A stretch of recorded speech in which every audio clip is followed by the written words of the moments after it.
Sebelum kita masuk ke pembelajaran, dukung kami dengan kunjungi channel YouTube kami, klik tombol like dan subscribe.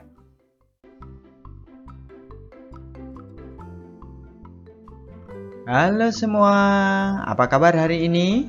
Tentunya kabar kalian baik dan luar biasa. Pagi ini kita akan belajar tema 2, persatuan dalam perbedaan. Subtema 1, rukun dalam perbedaan, pembelajaran yang keempat.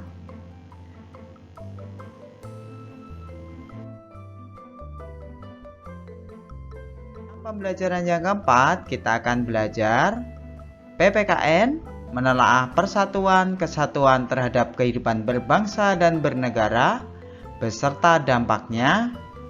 Dan kita akan belajar bahasa Indonesia, mengenali informasi penting dari buku sejarah menggunakan aspek apa, di mana, kapan, siapa, mengapa, dan bagaimana.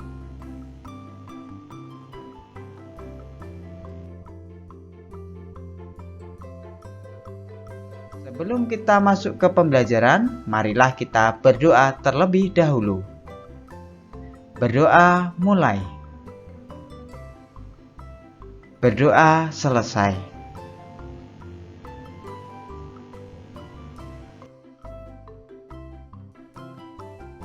Yang pertama ini kita akan belajar PPKN. Bagaimana kita menjaga kerukunan di lingkungan tempat tinggal kita. Menjaga kerukunan di lingkungan tempat tinggal kita merupakan tugas setiap warga negara.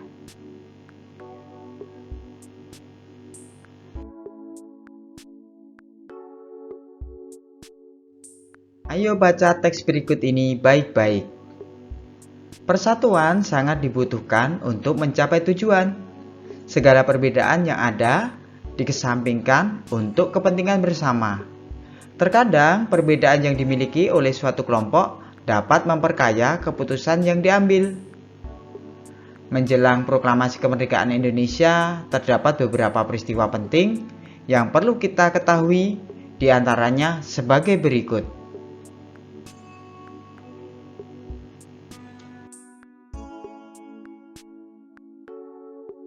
Agustus 1945, Ir Soekarno, Muhammad Hatta, dan Dr. Rajiman Widyodiningrat pergi ke Dalat, Saigon untuk bertemu dengan Marsekal Terauchi, Panglima Besar Tentara Jepang di Asia Tenggara. Panglima tersebut menyampaikan informasi kepada pemerintah Indonesia bahwa Jepang akan memberikan kemerdekaan kepada bangsa Indonesia. Saat itu, tentara Jepang sedang terdesak oleh tentara sekutu. Beberapa wilayah Jepang dijatuhi bom atom oleh tentara musuh.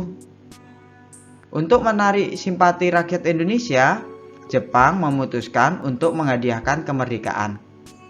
Pertemuan antara Panglima Jepang dan pemerintah Indonesia memicu pertentangan di dalam negeri.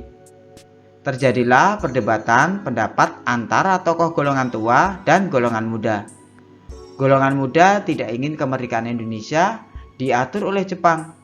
Mereka menginginkan proses kemerdekaan Indonesia disiapkan oleh bangsa Indonesia tanpa campur tangan asing.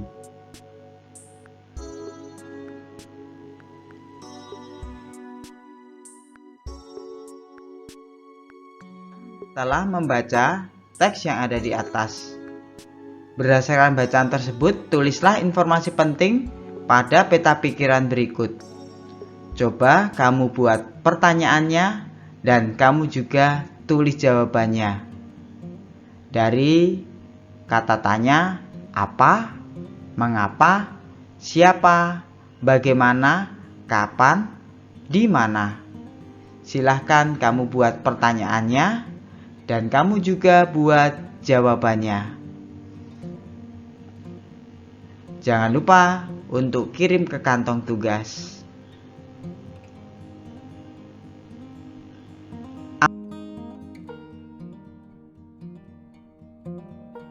Apa fungsi kata tanya?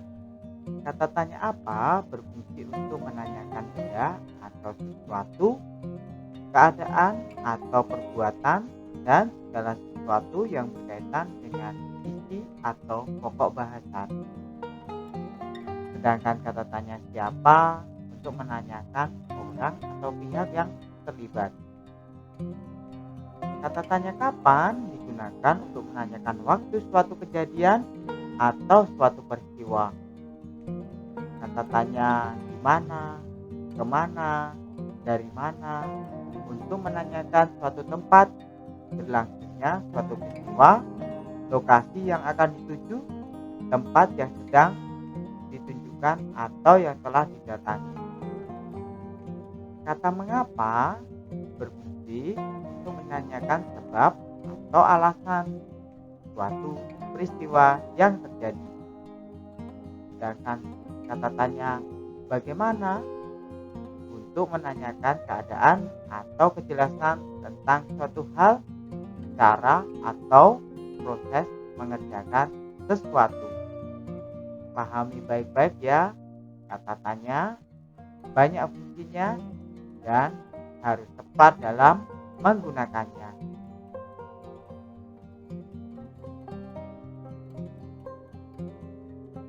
Amatilah gambar berikut ini baik-baik. Apa yang kamu bayangkan tentang gambar tersebut? Seandainya kamu sedang berada atau bersama mereka, apa yang harus kamu perhatikan terkait kerukunan dan persatuan?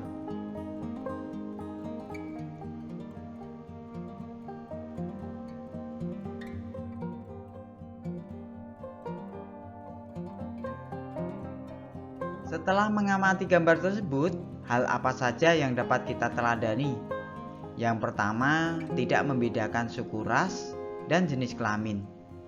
Yang kedua, mereka terlihat ceria saat bermain. Yang ketiga, memberikan semangat kepada orang lain. Dan yang keempat, kerjasama yang baik. Bagaimana? Apakah kamu bisa bekerja sama dengan temanmu? Atau justru kamu memusuhi temanmu? Ya, alangkah baiknya kita bekerja sama dengan tujuan tertentu. Tugas setelah kamu mengamati gambar dan kamu mengetahui bahwa kerukunan itu penting, sekarang tugasmu yang pertama, apakah kamu telah menerapkan nilai-nilai kerukunan terkait persatuan dan kesatuan dalam kehidupan sehari-hari? Bisa kamu ambil di rumah, dalam masyarakat, bisa juga di sekolah. Yang ketiga, berilah 3 contoh kegiatan yang kamu lakukan sesuai nilai persatuan dan kesatuan. Ingat ya, boleh yang di rumah, boleh di sekolah, maupun di masyarakat.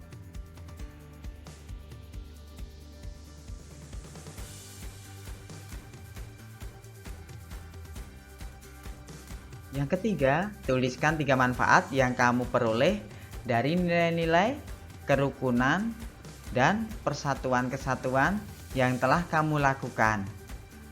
Kirimkan ke kantong tugas yang telah disediakan oleh gurumu.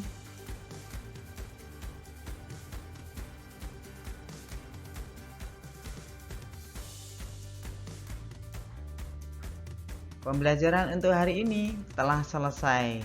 Mari sebelum kita tutup, kita berdoa terlebih dahulu. Siapkan hati kita untuk berdoa. Berdoa mulai. Berdoa selesai. Anak-anakku, terima kasih semuanya karena sudah mengikuti pembelajaran dengan baik.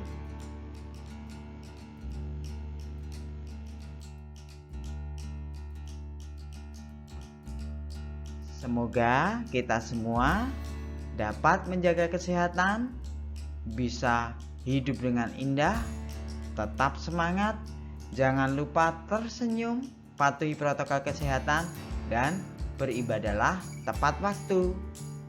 Kerukunan itu sangat indah. Sampai jumpa di pembelajaran berikutnya. Dadah.